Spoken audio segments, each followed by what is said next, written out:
Welcome back. Well, election night has come and gone, and some results were to be expected, but some questions are still up in the air. And joining us now is Dr. Stephanie Witt, a professor at Boise State University, and she's here to clear up some of the open-ended questions that some of you at home may have. And first of all, Dr. Witt, thank you so much for joining us here. Oh, it's my pleasure. I don't know if I know the answers, but let's have a go. And I know you were here all last night as well with us. Any surprises? I mean, looking back? Well, I apparently am bad at predictions. I had guessed that the constitutional amendment would not pass, but it did.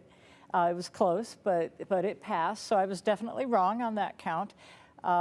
Otherwise, I was not terribly surprised. I mean, what we expected for the statewide races definitely happened. My understanding is the legislature, we had the Democrats pick up one seat, lose another, so the ratio of Democrats to Republicans will remain the same as it was or is now in the next session. You know, we talk about, voter turnout, and it was higher than usual. Can you talk a little bit about, I guess, what you've observed?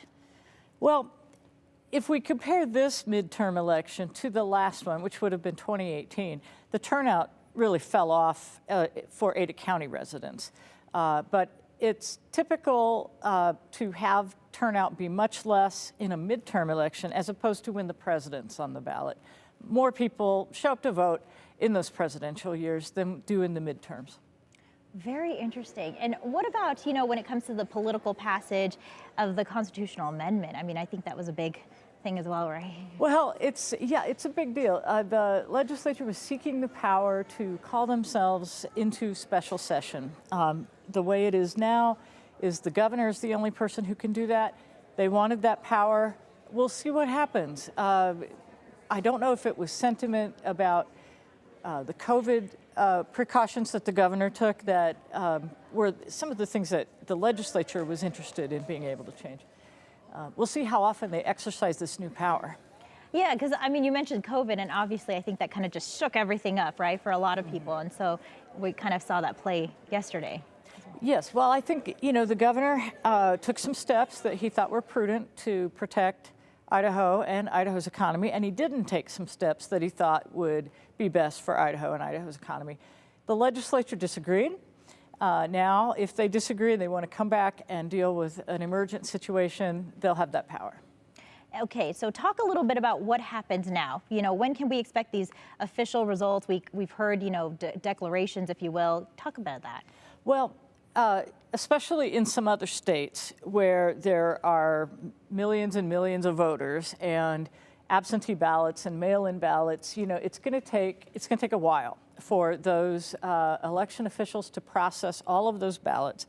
So I've heard several officials asking for it, and I think it's prudent to be patient.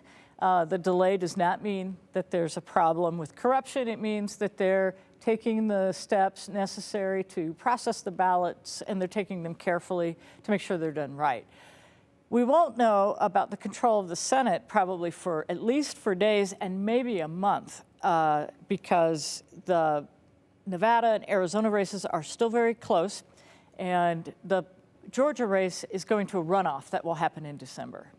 I'm glad you mentioned that because I think some people might be watching at home and they're saying, why is this taking so long? We've heard some of those, so I'm glad you clarified all that for us. Dr. Witt, thank you so much for joining us here on the News at 4. We really appreciate it, and your insight is always welcomed, and you were fabulous last night as well. Thanks.